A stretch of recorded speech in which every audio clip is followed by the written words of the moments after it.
नमस्कार साथियों, स्वागत है आप सभी का हमारे इस YouTube channel study with Ravi पर। तो आज के इस लेक्चर्स में साथियों क्लास 12th हिंदी के फाइनल ऑब्जेक्टिव क्वेश्चंस लेके आ चुके हैं, जिसका पार्ट थर्ड होने वाला है। क्लास 1 क्लास 2 हमने ले चुके हैं और आज के इस लेक्चर्स में 91 नंबर क्वेश्चन से स्टार्ट करने वाले हैं, जो कि काफ़ी ज़्यादा इंपॉर्टेंट सीरीज चल रहा है। 111 प्रश्न शायद इस पीडीएफ में इंक्लूड है, तो आज हम लास्ट करने वाले हैं इस क्वेश्चन का, जो कि 111 प्रश्न थे और आपके एग्जाम के लिए काफ़ी ज़्यादा इंपॉर्टेंट था। तो चलिए आज का पहला सवाल यानी 91 नंबर क्वेश्चन से करते हैं स्टार्ट। जो भी स्टूडेंट चैनल पर नए हैं फटाफट से एक बार वीडियो को लाइक कीजिएगा, चैनल को सब्सक्राइब करके शेयर करने का प्रयास जरूर कीजिएगा। तो 91 नंबर सवाल क्या पूछे जा रहे हैं कि उदय प्रकाश का जो है जन्म हुआ था, बताइएगा।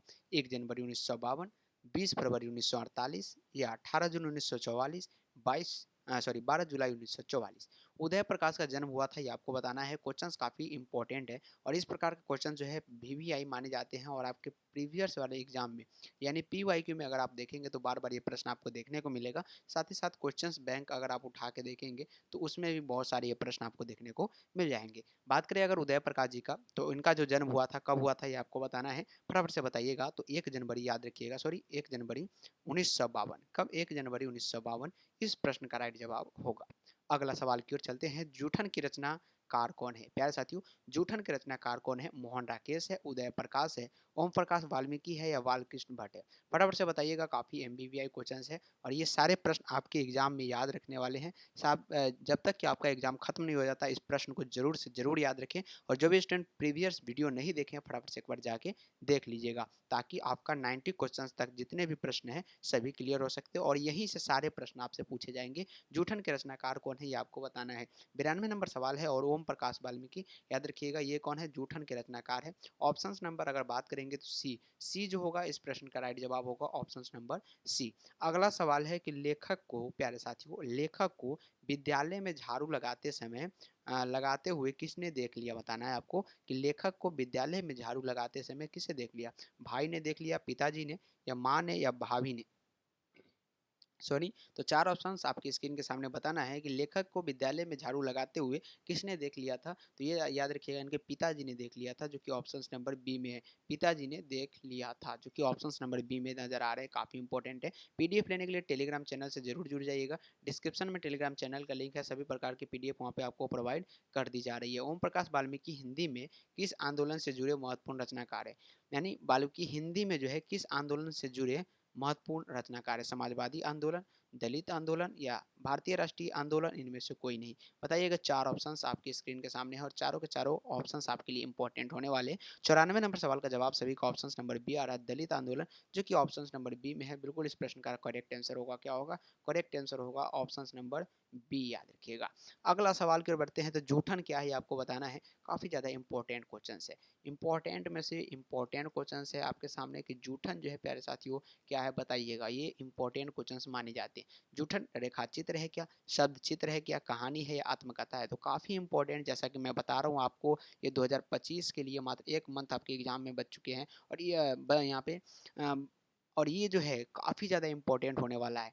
तो मात्र एक महीने बचे हुए हैं प्यारे साथियों, ये आपको ध्यान रखना है। जूठन क्या है आपको बताना है और इस प्रश्न का राइट जवाब आपको लेके जाना है। तो जूठन जो है एक प्रकार की कहानी है। लास्ट तक जरूर बने रहे आज के इस लेक्चर में, ताकि आज हम टोटल जितने भी इस पीडीएफ में क्वेश्चंस है उसको खत्म कर सके। निम्नलिखित में से कौन सी रचना जगदीश चंद्र माथुर की है? प्यारे साथियों, जगदीश चंद्र माथुर की कौन सी रचना है? सिपाही की माँ, जूठन, ओ सदानीरा या तिरी? से बताइएगा। चार ऑप्शन है, फटाफट से क्वेश्चंस का आंसर देने का प्रयास करिए। निम्नलिखित में से कौन सी रचना जगदीश चंद्र माथुर की है? 96 नंबर सवाल का जवाब ओ सदानीरा आ रहा है। बिल्कुल ऑप्शन नंबर क्या होगा? सी करेक्ट आंसर होगा। क्या होगा? सी जो होगा प्यारे साथियों, बिल्कुल करेक्ट आंसर होगा ओ सदानीरा। अगला सवाल है कि अंग्रेज के ठेकेदार ने किस चीज की खेती का विस्तार किया? अंग्रेज ठेकेदार ने प्यारे साथियों किस चीज की खेती के लिए विस्तार दिया? दलहन, नील, गेहूं या तिलहन? तो जैसा कि आपको पता है कि नील की खेती जो है, तिनकठिया प्रणाली जो है, ये हमसे करवाता था कौन? अंग्रेज, जो कि ऑप्शन नंबर बी में नजर आ रहे हैं। नील की खेती, याद रखिएगा, बी जो होगा करेक्ट आंसर होगा। इस प्रश्न के लिए राइट जवाब होगा। जो भी स्टूडेंट आंसर नहीं दे रहे, फटाफट से अपना अपना कमेंट बॉक्स खोलेंगे और आंसर देने का प्रयास करेंगे। जो भी रिकॉर्डेड में देख रहे हैं उनसे अनुरोध है कि वो भी अपना आंसर जो है कमेंट बॉक्स में देने का प्रयास करें, ताकि हमें लगे कि आप लोग लगातार अच्छी तरीके से तैयारी कर रहे हैं। ओ सदानीरा निबंध बिहार के किस क्षेत्र की संस्कृति पर लिखी गई है, ये आपको बताना है। ओ सदानीरा निबंध जो है बिहार के किस क्षेत्र के संस्कृति पर लिखी गई है? तो 98 नंबर क्वेश्चन का अगर जवाब जाने तो ये चंपारण, याद रखिएगा, चंपारण के संस्कृति पर लिखी गई है। Option number D correct answer होगा। क्या होगा? डी करेक्ट है। चंपारण क्षेत्र में बाढ़ का मुख्य कारण क्या है, ये आपको बताना है। चंपारण के क्षेत्र में बाढ़ का जंगलों के काटना, नदियों की अधिकता, नदियों का तीव्र धारा, या इनमें से कोई नहीं।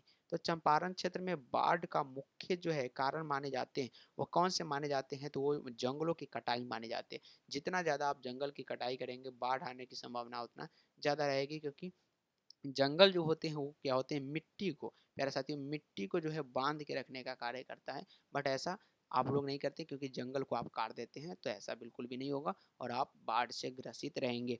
गांधी जी चंपारण में कब आए, आपको बताना है। 100 सवाल पर हम लोग आ चुके हैं, याद रखिएगा। 100 हमने मार लिया है और सवाल जो है काफ़ी MBVI VVI है, याद रखिए। इस प्रकार के प्रश्न जो है 2025 के लिए इंपॉर्टेंट सेलेक्ट किए गए थे।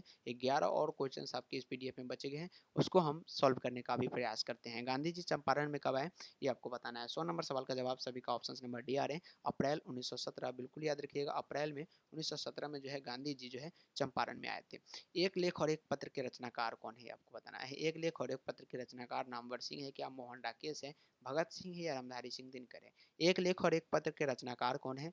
101 नंबर सवाल का जवाब सभी का ऑप्शन नंबर सी आ रहे हैं, भगत सिंह, जो कि करेक्ट आंसर होगा भगत सिंह। क्या होगा? भगत सिंह इसका राइट जवाब होगा। भगत सिंह के पिता सरदार किशन सिंह तथा चाचा अजीत सिंह किसके सहयोगी थे? बाल गंगाधर तिलक के, लाला लाजपत राय के, बीपी चंद्रपाल के, इनमें से कोई नहीं। 4 ऑप्शन से फटाफट से बताइएगा कि भगत सिंह के जो पिता थे सरदार किशन सिंह तथा चाचा जो थे अजीत सिंह, वो किसके सहयोगी थे? तो वो जो सहयोग करते थे वो किनको? लाला लाजपत राय को करते थे। किनको? लाला लाजपत राय, जो कि ऑप्शन नंबर बी में है, लाला लाजपत राय। अगला सवाल है कि भगत सिंह ने, प्यारे साथियों, अपने नेतृत्व में पंजाब में नौजवान भारत सभा का गठन कब किया? भगत सिंह ने अपने नेतृत्व में पंजाब में नौजवान भारत सभा का गठन जो है साथियों, ये कब किया था? तो ये जो है 1926 में किया था।